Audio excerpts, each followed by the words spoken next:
Hello everyone, कैसे हैं आप सब। असेसमेंट ईयर 23-24 के लिए ITR 4 की ई फाइलिंग स्टार्ट हो चुकी है। आज के इस वीडियो में हम ITR 4 को स्टेप बाय स्टेप फाइल करना सीखेंगे। सबसे पहली बात तो ये है कि ITR 4 कौन फाइल कर सकता है। ITR 4 ऐसे टैक्स पेयर के द्वारा फाइल किया जाता है जो कि प्रिजम्पटिव टैक्सेशन स्कीम को ऑप्ट करना चाहते हैं। प्रिजम्पटिव टैक्सेशन स्कीम में दोस्तों 3 सेक्शंस कवर होते हैं इनकम टैक्स के।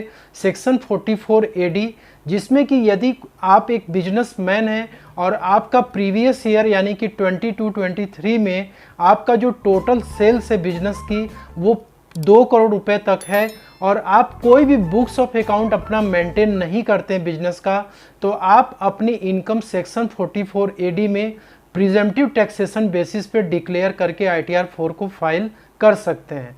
प्रिजम्पटिव टैक्सेशन का मतलब ही होता है कि आपकी इनकम एक एस्टिमेटेड बेसिस पे डिक्लेयर की जाती है।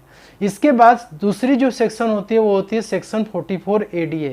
मतलब कि यदि आप कोई प्रोफेशनल्स हैं जैसे कि डॉक्टर, CA, लॉयर, या फिर आप एक फ्रीलांसर हैं, या फिर आप आर्किटेक्ट या फिर इंजीनियर हैं और आपकी जो प्रोफेशन से जो ग्रॉस रिसिप्ट है प्रीवियस ईयर 22-23 में यदि 50 लाख तक है और आप भी कोई भी बुक्स ऑफ अकाउंट मेंटेन नहीं करते हैं तो आप सेक्शन 44 ADA में प्रिजम्पटिव टैक्सेशन को ऑप्ट करके अपनी ITR 4 को फाइल कर सकते। तीसरी जो सेक्शन इसमें कवर होती है वो होते हैं सेक्शन 44 AE।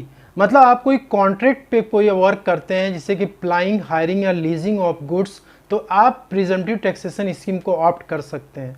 तो यदि आप एक सैलरीड एम्प्लॉई हैं और साथ में आप कोई बिजनेस और प्रोफेशन भी करते हैं जिसका कि इनकम आप प्रिजम्पटिव टैक्सेशन में आप डिक्लेयर करना चाहते हैं, तो आप ITR 4 को ऑप्ट कर सकते हैं, अपनी इनकम को डिक्लेयर कर सकते हैं। लेकिन यहाँ पे आपको ध्यान देना है कि आपकी जो टोटल इनकम सब मिला करके 50 लाख तक ही होनी चाहिए। उसके ऊपर यदि होती है तो आप ITR 4 को फाइल नहीं कर सकते हैं।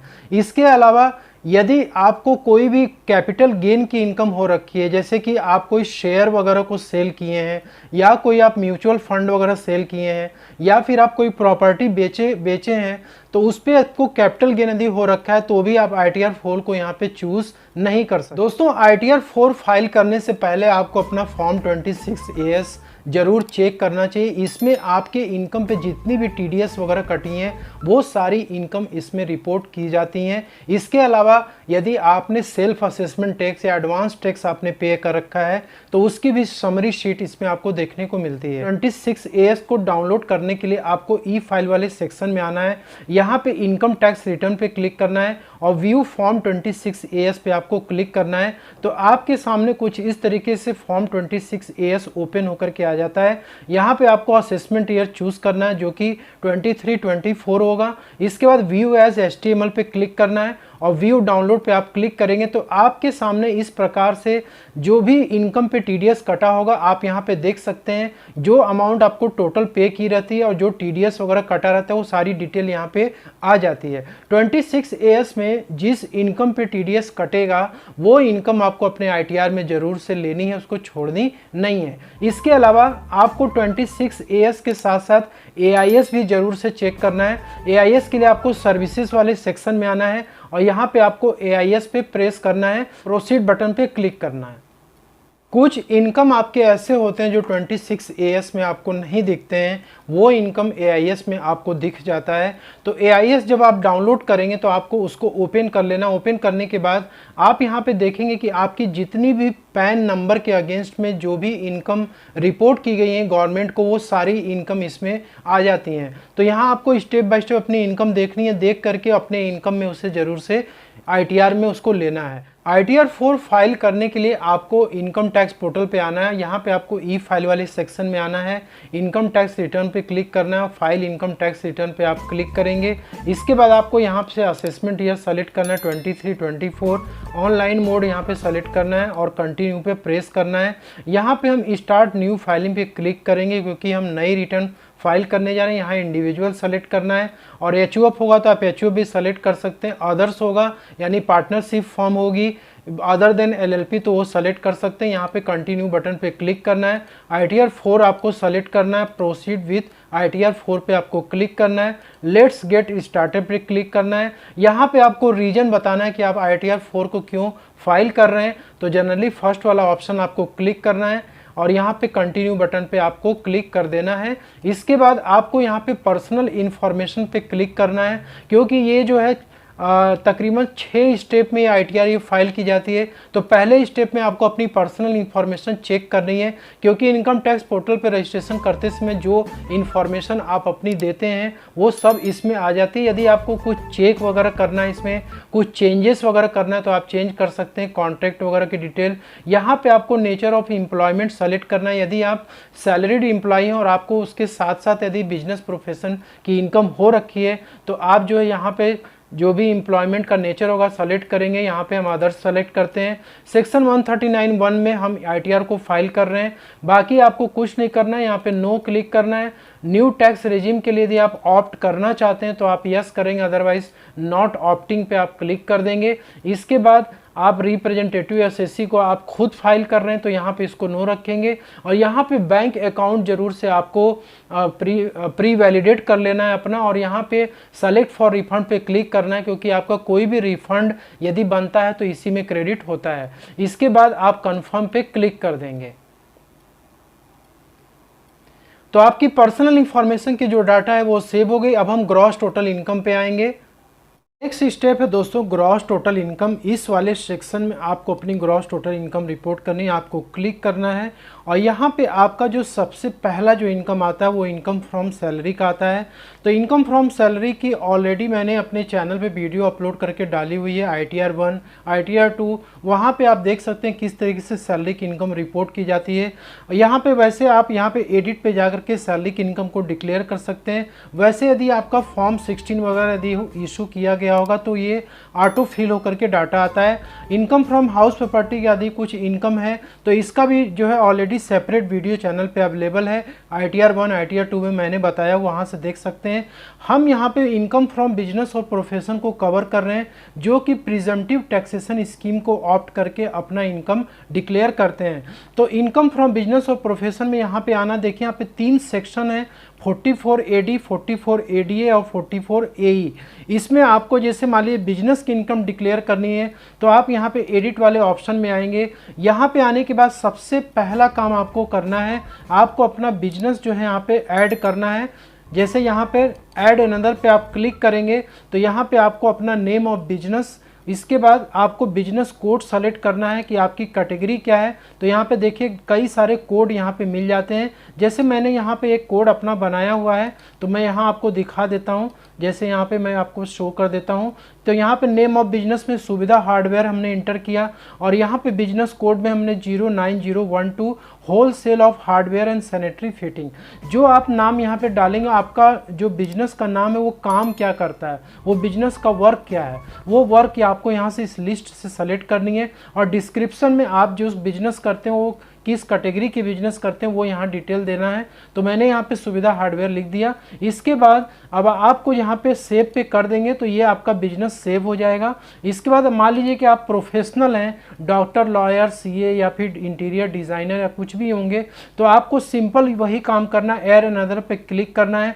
नेम ऑफ बिजनेस में आपका जो प्रोफेशन है, पार्टनरशिप फर्म है या फिर आपका कोई भी नाम होगा। यदि आप इंडिविजुअल और प्रोप्राइटरशिप के नाम से भी यदि आप प्रोफेशन चलाते हैं तो आपको अपना नाम यहाँ पे एंटर करना है। और बिजनेस कोड में जैसे मान लीजिए कि द मोरियार्टी क्लासेस हमने लिखा, accounting, book keeping and auditing profession है ये, और यहाँ पे हमने CA डिस्क्रिप्शन में डाल दिया। इस तरह से डालने के बाद आपको सेव पे क्लिक करना है। इसके बाद अब आपको क्या करनी है, यहाँ पे बिजनेस आपने ऐड कर दिया। इसके बाद अब आपको यहाँ पे देखिए टर्नओवर अपना शो करना है।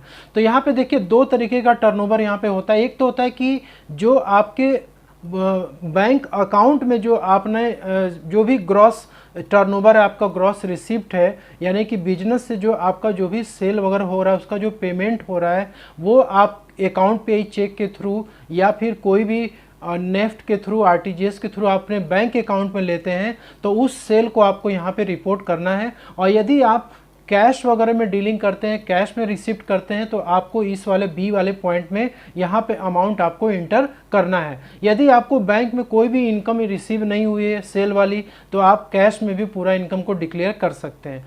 सेक्शन 44 AD में अब देखिए यहाँ पे क्या है ना, presumptive income under section 44 AD। यहाँ पे क्या कर रहे हैं, आप अपना इनकम जो है एस्टिमेटेड बेसिस पे डिक्लेयर कर रहे हैं। यहाँ पे बाय डिफ़ॉल्ट 6% इनकम आपका इस ग्रॉस रिसिप्ट का मान लिया जाता है। तो यहाँ पे जनरली होता क्या है कि हम 6% की इनकम डिक्लेयर नहीं करते हैं। ये एक लॉजिकली क्या होता है कि हम इससे ज़्यादा ही इनकम को रिपोर्ट करते हैं। तो जैसे 8 लाख का यदि 6% हम निकालेंगे तो बहुत कम हो जाएगा, लगभग 48,000 आएगा। तो 48,000 हमें डिक्लेयर नहीं करना, उससे ज़्यादा डिक्लेयर करना है। तो हम क्या किए, यहाँ पे तकरीबन 3 लाख रुपए हमने अपना इनकम डिक्लेयर कर दिया। इसके बाद बी वाला जो पॉइंट है, इसमें 8% की इनकम डिक्लेयर करनी होती है, यानी कैश सेल्स वगैरह हुआ है तो उस पर 8% डिक्लेयर करेंगे। वहाँ भी हम क्या करते हैं कि ज़्यादा इनकम को दिखाते हैं, ठीक है। यदि आप 8% या 6% से कम दिखाएंगे तो आपका ये प्रिजम्पटिव टैक्सेशन स्कीम में आपको चूज़ नहीं करने देगा, आपको ऑडिट करानी पड़ेगी। इसके बाद यहाँ पे ओपन करने के बाद, इंटर करने के बाद आप प्रोफेशन वाली इनकम भी इसी तरीके से आपको इंटर करनी है। आपको ग्रॉस रिसिप्ट हुआ है तो यहाँ पे आपको कैश मोड या फिर बैंक मोड नहीं मिलता है, आप सिंपल यहाँ पे इंटर कर देंगे। और यहाँ पे जो ग्रॉस रिसिप्ट आप इंटर करेंगे उसका 50% ये इनकम आपकी मानता है। यदि आप 50% के नीचे दिखाएंगे तो ये जो है ऑडिट करने के लिए आपको बोल देगा, इसलिए 50% से ज़्यादा ही दिखाना चाहिए। तो यहाँ हमने 60,000 दिखा दिया। इसके बाद आप सेव बटन पे क्लिक कर देंगे तो आपकी जो बिजनेस और प्रोफेशन की इनकम हो गई वो क्या हो जाएगी, सेव हो जाएगी। इसके बाद आप नीचे चले आएंगे और यहाँ पे आपको इनकम फ्रॉम अदर सोर्सेज वाली इनकम डालनी है। जैसे मैंने बताया कि फॉर्म 26 AS और AIS में जो आपकी इनकम रिपोर्ट की गई है वो इनकम आपको यहाँ पे ज़रूर से इंटर करना है, ठीक है।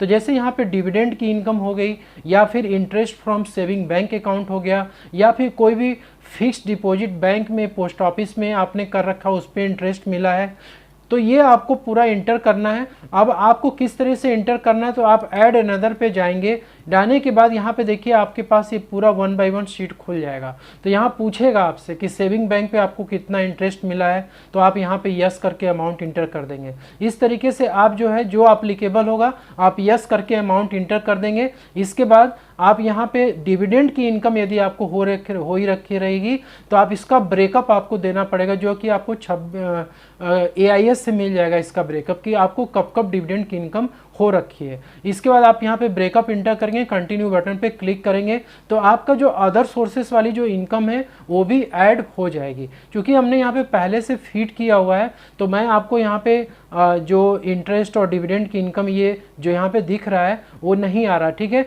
आप वाले सेक्शन में जब ओपन होगा तो यहाँ इनकम फ्रॉम अदर सोर्सेज में यहाँ पे ऐड का बटन आएगा, जैसे यहाँ ऐड लिखा है वैसे ऐड का आएगा, तो आप अपनी इनकम 1 बाय 1 करके सेलेक्ट कर सकते हैं, ठीक है। इसके बाद आप कंफर्म बटन पे क्लिक कर देंगे तो यहाँ पे आपका जो ग्रॉस टोटल इनकम है आपका टोटल आ जाएगा। इसके बाद आपको डिस्क्लोजर देना होता है, यानी कि 44 AD 44 AE में जो भी इनकम आप डिक्लेयर करते हैं तो आपको एक थोड़ा सा यहाँ पे डिक्लेरेशन देना होता है। आप जैसे यहाँ पे एडिट पे क्लिक करेंगे, आप में ऐड वाला सेक्शन आएगा तो वहाँ पे आपको एक सन्ड्री क्रेडिटर का फिगर देना होगा और इसके बाद आपको इन्वेंट्रीज की फिगर देनी होगी। इसके बाद आपको कैश इन हैंड देना होगा और डेप्टर का फिगर देना होगा। तो ये आप एक एस्टिमेटेड बेसिस पे दे सकते हो। यहाँ से आप सेव बटन पे क्लिक कर देंगे तो ये आपका जो डिस्क्लोजर वाला सेक्शन है कंप्लीट हो जाएगा। यहाँ पे आपको जो भी GST का रजिस्ट्रेशन वगैरह आपने करा रखा है तो उसका टर्नओवर वगैरह जो भी आपने GSTR 1 में रिपोर्ट किया होगा वो आपको इंटर करना है। कुछ एग्जेम्प्टेड इनकम वगैरह होंगी तो आप यहाँ पे करेंगे। इसके बाद कंफर्म बटन पे आपको क्लिक कर देना है।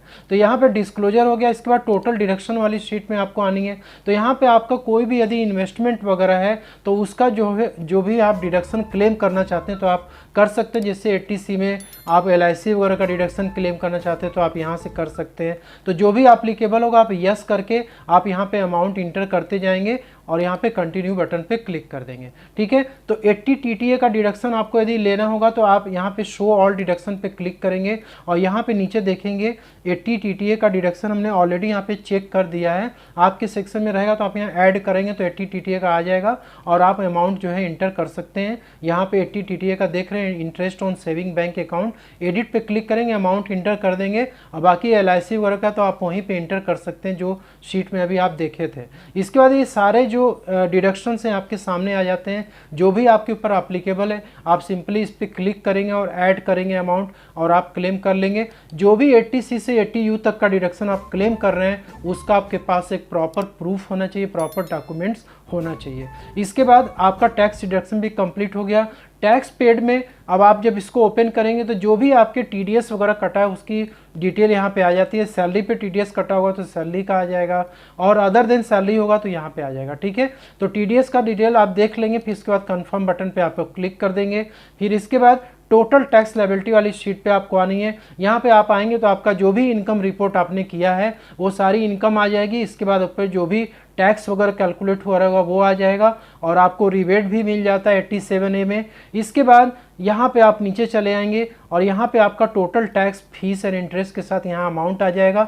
मेरे केस में 5 लाख के नीचे इनकम आ रही है, इसलिए यहाँ पे 0 दिखा रहा है क्योंकि हमारा जो भी टैक्स वगैरह था वो टोटल 0 हो चुका है क्योंकि हमें रिबेट मिल चुका है। यहाँ पे कंफर्म पे आप क्लिक कर देंगे। इसके बाद अब आपको यहाँ पे प्रोसीड पे क्लिक करना है। प्रोसीड पे क्लिक करेंगे तो यहाँ पे देखिए you are eligible for refund drop off ₹0। तो यहाँ पे दो ही चीज़ शो करता है, या तो टैक्स लायबिलिटी शो करेगा और या तो फिर रिफंड शो करेगा। अब किस तरीके से टैक्स लायबिलिटी आएगी तो यहाँ पे देखिए आपका टोटल टैक्स जो बनता है और यहाँ पे जो टोटल टैक्स आपने पेड किया है, तो यदि ये टोटल टैक्स आपका यदि ज़्यादा है और ये टैक्स पेड कम है तो आपका ये सेट ऑफ हो जाएगा और नेट टैक्स लायबिलिटी जो आपकी आएगी यहाँ पे दिखा देगा कि इतना पेमेंट करना। तो यहाँ पे यदि आपका टोटल टैक्स कम है और टोटल टैक्स पेड आपका ज़्यादा है तो उस केस में आपको यहाँ पे रिफंड शो करेगा और यहाँ पे लिखा रहेगा you are eligible for refund of this much rupees. ठीक है, इसके बाद आपने ये पूरा देख लिया। इसके बाद आपको प्रीव्यू रिटर्न पे क्लिक करना है, यहाँ पे आपको चेक करना है। इसके बाद आप प्रोसीड प्रीव्यू पे आप क्लिक करेंगे तो यहाँ जो भी आपने रिटर्न अपनी तैयार की उसकी पूरी समरी यहाँ पे आ जाएगी। यहाँ आप देख सकते हैं और इसके बाद आपको कुछ एडिट वगैरह करना होगा तो आप आराम से इसमें एडिट भी कर सकते हैं। अब आप नीचे चले आएंगे और यहाँ पे आने के बाद आपको प्रोसीड टू वैलिडेशन पे आपको क्लिक करना है। यदि इस एरर में कोई एरर होगा तो यहाँ पे शो कर देगा, नहीं तो वैलिडेशन सक्सेसफुल बताएगा। और प्रोसीड टू वेरिफिकेशन पे आपको क्लिक करना है। आप चाहें तो तुरंत वेरीफाई कर सकते हैं या 30 दिन के अंदर कर सकते हैं। करने के बाद आपको ई वेरीफाई पे क्लिक करना है, कंटिन्यू बटन पे क्लिक करना है और यहाँ पे आपको कई सारे ऑप्शन आते हैं ई वेरीफाई करने के लिए। जनरली आपको अपने आधार से ही वेरीफाई करना चाहिए और बाकी आपके बहुत सारे मोड्स हैं, आप कर सकते हैं। कंटिन्यू बटन पे क्लिक करेंगे और यहाँ पे जब आप क्लिक करेंगे तो आपके मोबाइल नंबर पे OTP जाएगा, वो इंटर करना होगा और आपका जो रिटर्न है सबमिट हो जाएगा।